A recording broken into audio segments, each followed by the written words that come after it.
¿Te has preguntado alguna vez cómo el cuerpo de una embarazada logra algo tan increíble como dar a luz? ¿Alguna vez has sentido curiosidad sobre cómo ocurre todo este proceso? Bueno, voy a por otro globo. En este vídeo te voy a enseñar de una forma muy visual cómo a través de 3 fases que experimenta el cuerpo de una mujer se produce el parto.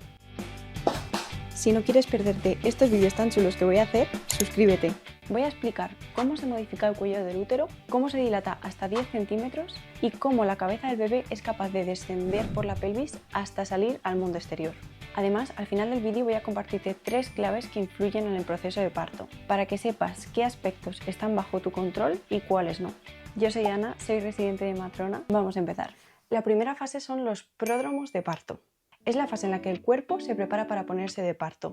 La duración de esta fase es muy variable dependiendo de las mujeres. La finalidad de esta fase es prepararnos para el parto, para esa maratón.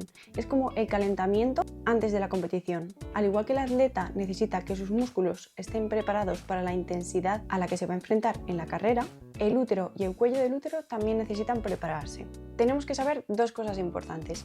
Por un lado, cómo cambia el cuello del útero para que podamos parir, y por otro lado, qué tipo de contracciones estamos teniendo. Y aquí empieza el experimento casero que he preparado. Bueno, este es un globo que lo vamos a inflar.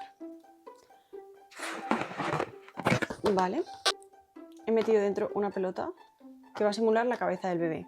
Este es el órgano que más nos va a importar en este vídeo y es el útero. Esta parte de aquí es el cuerpo del útero, que puede hacerse hasta 20 veces más grande que antes del embarazo. Y esta parte chiquitita de aquí, que es fina, que es delgada, es el cuello del útero. He preparado otra cosa. No sé si se está viendo bien. Esto es el cuello del útero. Más o menos el tamaño es como el cuello del útero de una mujer que no ha parido ninguna vez. Antes de ponernos de parto, el cuello del útero es largo, es duro, está así como rígido y está cerrado, ¿vale? Que esto es lo que vemos las matronas cuando realizamos las exploraciones. Esto es lo que palpamos. Y además está muy posterior. ¿Qué quiere decir esto? Si aquí tenemos el cuerpo del útero y este es el cuello del útero, aquí abajo estaría la vagina. Cuando no nos hemos puesto de parto, el cuello del útero está muy posterior, está como muy en el fondo. Para que el cuello del útero pueda dilatarse hasta los 10 centímetros para que entre la cabeza del bebé, necesita cambiar, es decir, tiene que hacerse más blandito, tiene que acortarse hasta quedarse muy finito y tiene que descender en la pelvis para que no esté tan al fondo. ¿Y cómo se consiguen todos estos cambios? Pues a través de las contracciones. Vamos a diferenciar los 2 tipos de contracciones. Por un lado tenemos las contracciones falsas o las contracciones de Braxton Hicks. Estas se producen a partir de la semana 20 o incluso un poquito antes. Lo que las caracteriza es que no son dolorosas, aunque pueden ser un poco molestas porque la sensación es como si la tripa se pusiera tensa, y son muy irregulares en el tiempo. Se van haciendo más frecuentes y un poco más intensas conforme se acerca la fecha probable de parto. Y vamos a ver qué es lo que ocurre en el útero con este tipo de contracciones. Esto sería el útero, ¿vale? Muchísimo más grande. Las contracciones de Braxton Hicks se inician a los lados del útero. Imaginaos, estas son las contracciones de Braxton Hicks. Fijaros en el cuello del útero. Imaginaos que estas contracciones además duran muy poco y son muy irregulares. ¿Veis que no hay apenas cambio, ¿vale? Pues este tipo de contracciones son las que se producen en los pródromos de parto. Y como son tan irregulares y tan poco intensas, apenas modifican el cuello del útero y apenas producen cambios. Por lo tanto, nos tenemos que fijar en las contracciones verdaderas, las contracciones de parto. Estas, en cambio, son mucho más intensas y son muy regulares. Es decir, tendríamos entre 3 y 4 contracciones cada 10 minutos.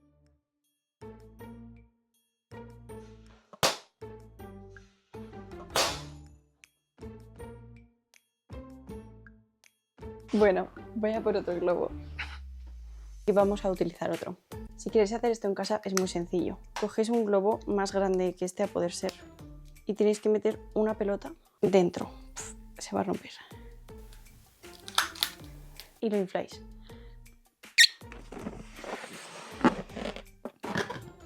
Apoyáis la pelota.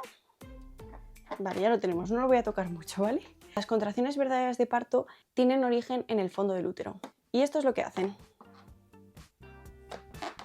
El útero se va contrayendo y las fibras musculares, aparte de que se contraen, se engrosan. Mirad lo que hacen en el cuello del útero. ¿Veis que poquito a poco ahora es más corto que antes, no? Pues se va a seguir acortando, la cabeza del bebé va a ir descendiendo. Y para que el cuello del útero se dilate necesitamos llegar casi a este punto. Cuando tenemos así el cuello del útero, es mucho más fácil que se dilate, que aumente los centímetros de diámetro. Y aquí tengo que parar un momento. Muchas veces hay muchas mujeres que acuden a urgencias porque creen que están de parto, porque están teniendo contracciones y cada vez que se levantan son regulares. Y entonces vienen a urgencias y a la exploración vemos que no están de parto, porque una idea muy clara que quiero que os llevéis de este vídeo es que una mujer está de parto cuando tiene 4 o 5 centímetros de dilatación. ¿Cómo medimos las contracciones que estamos teniendo? Las tenemos que medir en reposo. ¿Por qué? Porque el útero es un músculo y al igual que cuando nosotros andamos se activan otros músculos como por ejemplo el cuádriceps, cuando nosotros andamos también se activa este útero. Por tanto, si ya estamos teniendo alguna contracción, cuando estemos en movimiento vamos a tener más contracciones y esas no son las realmente efectivas. Las que tenemos que contabilizar son las contracciones que tenemos cuando estamos en reposo. Vamos con la fase número 2, que es la dilatación. Los tiempos, el número de horas que tarda una mujer en llegar de 4 o 5 centímetros hasta 10 es muy variable, pero lo que tenemos que tener en cuenta es que el cuerpo necesita adaptarse a todos estos cambios que están sucediendo para que el bebé pueda poco a poco ir descendiendo en la pelvis, y para eso también hay que esperar a que las contracciones empiecen a hacer su efecto. Además, también es bueno que se respeten unos tiempos y que el parto no se precipite demasiado para que el bebé pueda adaptarse y para que no sufra. Vamos a ver de forma visual qué es lo que ocurre cuando el cuello de útero ya va dilatándose. Seguramente explote el globo, pero bueno, vamos a ver qué sale, ¿vale? Estas serían las contracciones, ¿vale? Como veis, el cuello del útero cada vez va dilatándose más. Hay como mucha presión ahí abajo. A ver.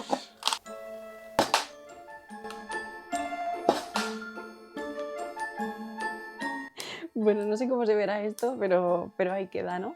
El bebé obviamente no sale así de propulsado, pero bueno.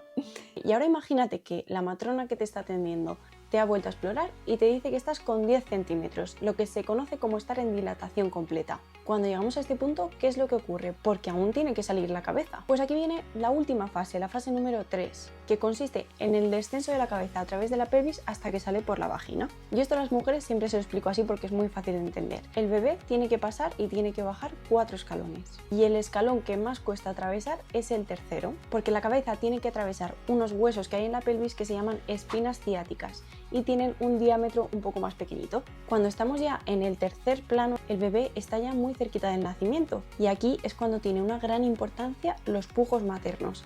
Pero no te preocupes porque tu matrona va a estar ahí siempre para guiarte, sobre todo si tienes la epidural y no localizas bien hacia dónde tienes que empujar. Otro dato curioso es que si el bebé está mirando hacia abajo, es decir, si mira hacia el culete de la mamá, le va a resultar mucho más fácil bajar estos 4 escalones. Sin embargo, si el bebé está mirando hacia arriba, estaría así, le va a costar mucho más y muchas mujeres van a tener mucho más dolor en la espalda.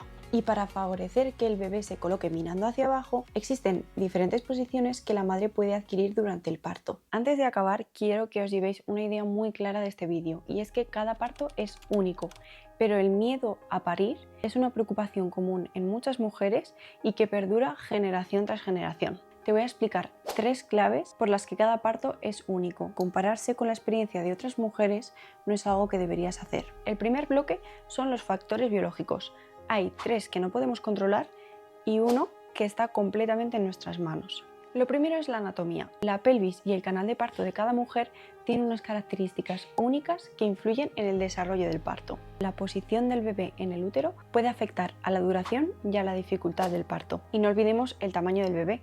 Al final, cuando un bebé es muy grande, puede tener más dificultades para descender a través de la pelvis. Pero luego tenemos la condición física. La salud y la forma física de la madre van a influir en la fuerza y en la resistencia durante el parto. Si tenemos a 2 mujeres en las mismas condiciones y una de ellas ha entrenado durante el embarazo y ha hecho ejercicios de fuerza y de resistencia, y por otro lado tenemos a otra mujer que durante 9 meses no se ha preocupado mucho por su salud y ha tenido una vida totalmente sedentaria, no se ha movido casi nada, creo que queda bastante claro cuál de ellas va a tener ese plus de resistencia y de fuerza a la hora de empujar. El segundo bloque serían los factores psicológicos y emocionales. Primero tenemos las expectativas y los miedos. La forma en la que una mujer afronta el parto puede influir en la experiencia que va a vivir después. el apoyo emocional tanto de los acompañantes como de los profesionales que asistan ese parto va a ser crucial para tener una experiencia de parto positiva. Y no podemos olvidarnos de las experiencias previas. No es lo mismo que una mujer haya tenido una experiencia de parto muy positiva que una mujer que haya tenido una experiencia de parto muy negativa o incluso traumática. Y tenemos el último bloque, que serían los factores externos. Y aquí tenemos dos que, por mucho que queramos, no los podemos controlar.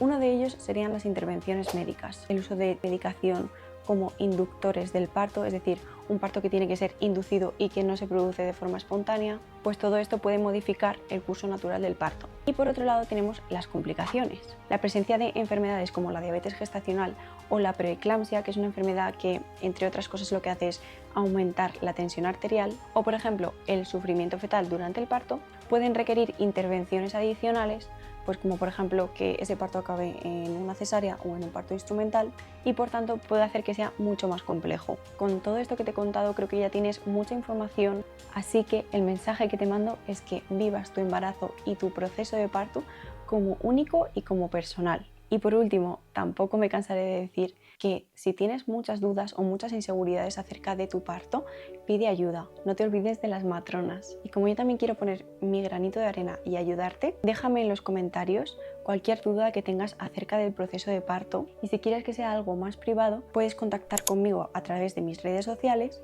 y enviarme un mensaje que ponga parto. Y a través de ahí yo puedo enviarte un formulario para que me cuentes todas esas dudas y poder ayudarte. Bueno, pues nada, espero que os haya gustado mucho este vídeo. El experimento ha salido más o menos bien, pero bueno, la finalidad de este vídeo es que fuera muy visual, que entendierais cuáles son las fases del parto y qué es lo que ocurre en el cuerpo de la mujer para que ese bebé pueda salir de ahí. Nos vemos la semana que viene. Chao.